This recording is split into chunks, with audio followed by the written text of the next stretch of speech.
Olá, amigos. Mais uma vez estamos aqui para conversar sobre o processo administrativo disciplinar e hoje, novamente, gostaria de conversar com vocês sobre a portaria de instauração do PAD. Repare bem que estamos já há algum tempo falando sobre portaria, pois é um ato administrativo que é muito importante. Só estamos falando aqui de portaria e por esse tempo todo porque é um ato bastante importante. É um ato que ele realmente demanda mais tempo de nossa parte, porque ele traz bastante detalhes, ele é muito técnico e ele pode gerar alguma nulidade ou então a inexistência do processo ou algum dissabor lá na frente para a comissão e alguma alegria, digamos assim, para o sujeito acusado de processo. Então vejamos, o ato administrativo de instauração de um processo administrativo disciplinar é, por excelência, a portaria administrativa da autoridade instauradora. Ele é um ato administrativo da espécie ordinatória. Por que espécie ordinatória? Porque ele dá ordem a alguém para que faça alguma coisa. Quem seria esse alguém? Seria o colegiado processante, a comissão de processo administrativo disciplinar. Quem seria a pessoa que daria ordem? Seria a autoridade instauradora. Para que se faça o quê? Qual coisa deveria ser feita por esse colegiado? A fase de inquérito administrativo, aquela fase em que o colegiado disciplinar trabalha com uma instrução, com a defesa e com um relatório. No PAD, que é dividido por instalação, inquérito administrativo e julgamento, a CPD, a Comissão de Processo Administrativo Disciplinar, ela somente trabalha no inquérito administrativo. Ela não trabalha em todo o PAD, ela trabalha na segunda fase, que por sinal é a mais longa, né? Mas é só nessa fase, que é subdividida em instrução, defesa e relatório. Então a portaria instaura para que o colegiado disciplinar desenvolva o inquérito administrativo nas suas 3 subfases. Por isso que é tão importante essa primeira fase do PAD, que é a fase de instauração efetivada pela portaria. A portaria, como todos sabemos, é um ato administrativo. E esse ato administrativo é um ato administrativo material que possui efeitos processuais. Então reparem bem esses dois mundos que vive o ato de instauração. Ele vive um mundo que possui um regime jurídico material e um mundo em que as regras que regem esse mundo é o regime jurídico processual. É um ato administrativo que se encontra em dois mundos regidos por sistemas jurídicos distintos, sistema jurídico material e sistema jurídico processual. Daí se submete duplamente, né, ou melhor, se submete a 2 sistemas de regimes de nulidades. Nós temos que observar então os elementos de validade materiais desse ato administrativo de instauração e observar também os elementos processuais desse ato administrativo de instauração. Por exemplo, os requisitos de validade materiais do ato administrativo quais são? Competência, finalidade, forma, motivo, objeto. Todo ato administrativo deve possuir esses 5 elementos, os 5 requisitos de validade. Esses 5 requisitos, acaso inobservados pela autoridade encarregada da edição do ato, pode provocar ou a invalidade do processo ou mesmo a inexistência desse processo. E os efeitos de invalidade processual e inexistência do processo são distintos. Né? Pode provocar a fluência da prescrição ou a interrupção somente da prescrição ou a suspensão da prescrição. Assim como, além dos 5 requisitos de validade do processo na seara material, temos também um requisito de eficácia desse ato material. Ele deve ser publicado para ter a sua eficácia, a sua efetividade. Então a publicação é requisito de eficácia do ato material, de eficácia social ou de efetividade.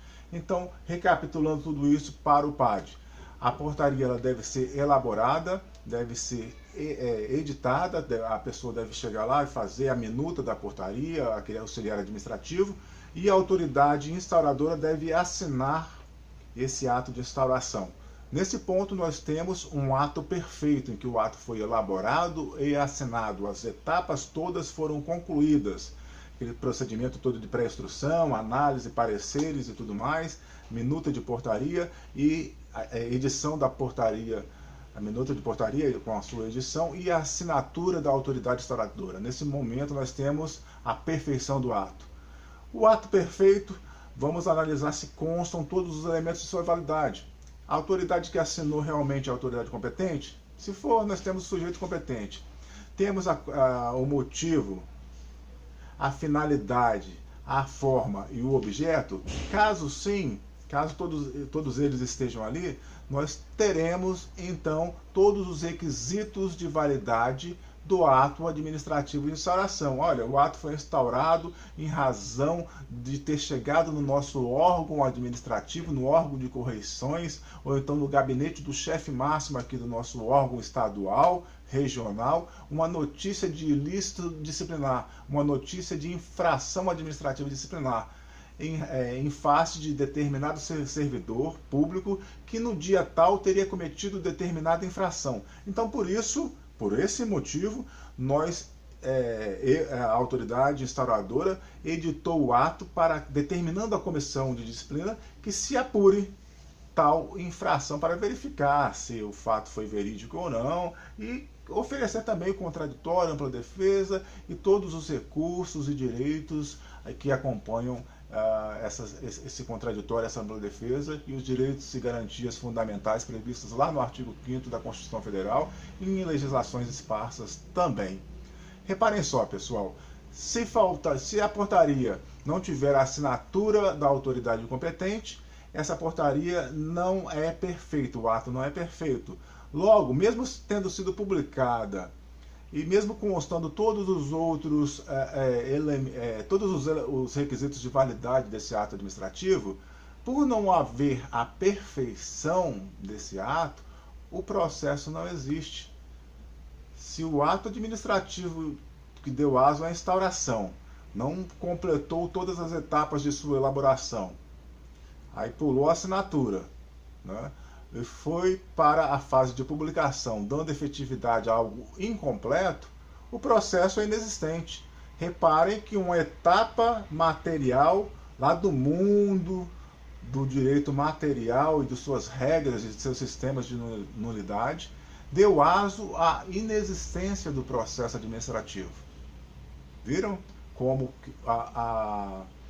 o conceito operacional referente à perfeição do ato administrativo, que parece ser algo inexpressivo lá no direito administrativo material, pode gerar a inexistência do processo sancionador no direito processual, administrativo processual? E outra, vamos verificar agora se faltar lá na competência de instauração do PAD, o sujeito competente, ou a finalidade, ou a forma, ou o motivo, ou o objeto, lá na portaria de PAD, descrita na portaria. Esse processo instaurado também, essa portaria será nula, porque faltou um dos requisitos de validade. Logo, com a portaria nula, o processo não foi instaurado. Se não foi instaurado, ele é inexistente. Nada existe ainda, porque se a instauração não inaugurou a relação jurídica formal do servidor público, que já possuía uma relação material, né, que é aquela relação de nomeação, posse e exercício, relação material.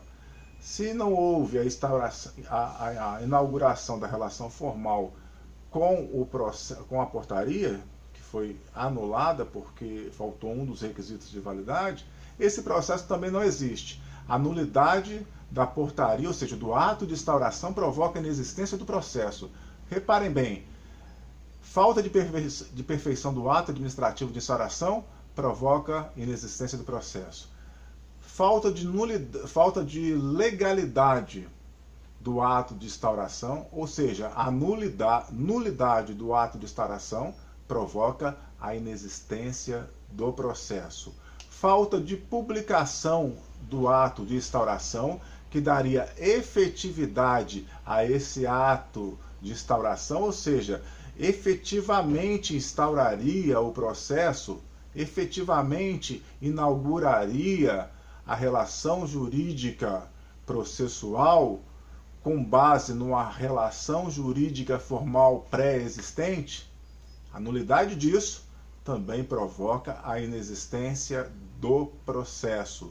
Por isso que eu digo que o ato de instauração de um processo administrativo é o ato mais importante do processo. É um ato rápido, é uma fase pequena, célere, mas é de extrema importância.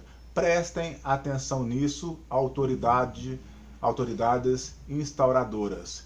Não adianta fazerem um ato rápido, célere, apressado, sem pensarem nessas possibilidades de nulidade. Um exemplo, olha, não vamos colocar o nome do acusado nessa portaria de instauração porque vai gerar danos morais. Isso aí é praxe na CGU, a CGU diz que é proibido colocar o nome do acusado nessa portaria de instauração. O STJ acha que tanto faz colocar não gera nulidade, se não colocar também não gera nulidade. O STF também pensa assim, mas não. À luz da teoria geral do ato administrativo, esse nome do acusado e um detalhado relato dos fatos a ele imputado, a esse acusado imputado, e uma capitulação inicial, prima facie, uma capitulação ainda precária, que pode ser modificada lá no indiciamento e modificada também depois no relatório e ainda modificada no julgamento da autoridade instauradora. Essa capitulação inicial na portaria, ela se faz necessária para garantir o contraditório prima facie, desde o início da instauração do PAD. Isso é garantia de contraditório. Isso é garantia de transparência processual na administração pública.